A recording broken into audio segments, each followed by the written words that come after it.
টেকৰখাতা গাঁৱত অংগনবাড়ী সহায়িকা পদৰ প্ৰাৰ্থী বাছনিত দুৰ্নীতিৰ অভিযোগ। মেট্ৰিক পাছৰ পদত BA পাছ প্ৰাৰ্থীক নিযুক্তি দিয়া কাৰ্যক তদন্তৰ দাবী। কোকৰাঝাৰ জিলাৰ দুটমা শিশু উন্নয়ন প্ৰকল্পৰ অধীন টেকৰখাতা গাঁৱত থকা M44 নম্বৰৰ অংগনবাড়ী কেন্দ্ৰৰ সহায়িকা পদৰ প্ৰাৰ্থী বিচাৰি চৰকাৰী জাননী জাৰি কৰে।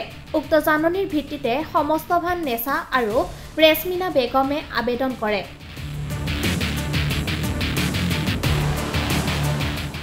উল্লেখ্য যে অংগনবাড়ী কেন্দ্ৰৰ সহায়িকা পদৰ বাবে হাইস্কুল শিক্ষান্ত পৰীক্ষাত উত্তীৰ্ণ হ'ব লাগিব বুলি গাইডলাইন বান্ধি দিছে। এই ক্ষেত্ৰত ৰেছমিনা বেগমে BA আৰু DLED পাছ কৰি অংগনবাড়ী কেন্দ্ৰৰ সহায়িকা পদত নিযুক্তি পোৱা টেকৰখাতা গাঁৱত প্ৰতিক্ৰিয়াৰ সৃষ্টি হয়।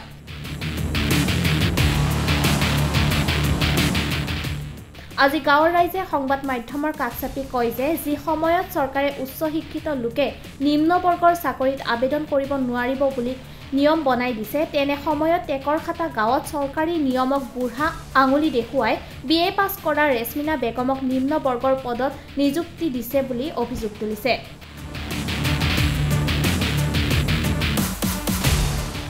সেই হেতুকে গাঁৱৰ গাঁওবুঢ়া ইদ্ৰিছ আলীৰ সভাপতিত্বত এক সভা অনুষ্ঠিত কৰি তদন্ত বিচাৰি দুটমা শিশু উন্নয়ন প্ৰকল্পৰ বিষয়ালৈ এক লিখিত অভিযোগ দাখিল কৰে। মেট্ৰিক পাছ কৰা প্ৰাৰ্থী সমস্তভান নেছাক নিযুক্তি দিবলৈ দাবী জনায়। মোহাম্মদ ইদ্ৰিছ আলী মই পূব টেকৰখাতাৰ চৰকাৰী গাঁওবুঢ়া হয়। আমাৰ পূব টেকৰখাতা গাঁৱত ICDS চেণ্টাৰৰ হেল্পাৰ পোষ্ট এটা চৰকাৰে ইয়াত মঞ্জুৰি কৰিছে। গতিকে সেইটোৰ কাৰণে দুজন মানুহে এপ্লাই কৰিছে হেল্পাৰৰ কাৰণে। এজন মেট্ৰিক পাছ হ'ল সমস্তভান বিবি আৰু এজন কেণ্ডিডেট হ'ল ৰেছমিনা বিবি।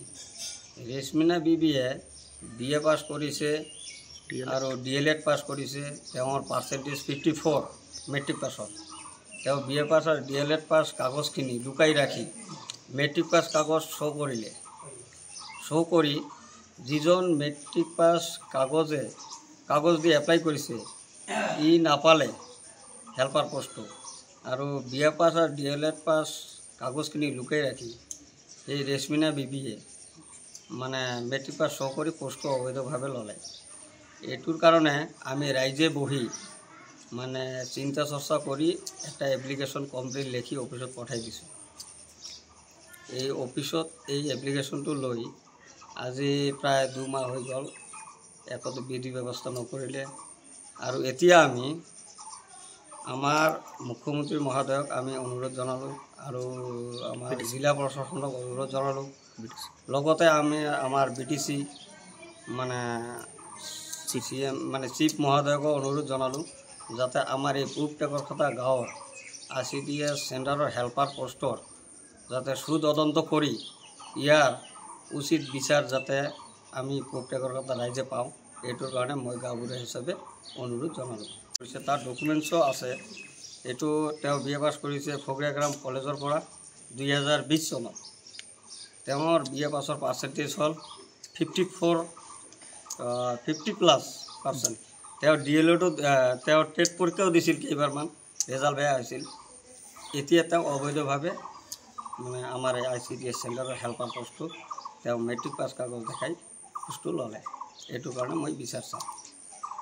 গাঁৱত যিখিনি শুনা পালোঁ, মোৰ মতে মেট্ৰিক পাছ কেণ্ডিডেটে পাব লাগে আৰু তাৰ অৰিজিনেল যিখিনি হায়াৰ ছেকেণ্ডাৰী আৰু BA পাছ ডকুমেণ্টছখিনি লুকাই থৈ যিখিনি অবৈধভাৱে এই চাকৰিটো ল'লে তাৰ উচিত তদন্ত যাতে প্ৰশাসনে লয়। মই টেকৰখাতা পূব টেকৰখাতাৰ মানুহ আৰু পূব টেকৰখাতাত ICDSৰ চাৰ্কুলাৰ আহিছিল। তাতে মই মেট্ৰিক পাছ হেল্পাৰৰ কাৰণে লাগে। মই মোৰ মেট্ৰিক পাছ হেল্পাৰৰ কাৰণে দিছিলোঁ মোৰ ডকুমেণ্টবিলাক। তাতে আৰু এজন আছিল, এই মানুহজন এই ছোৱালীজনী BA পাছ আছিল।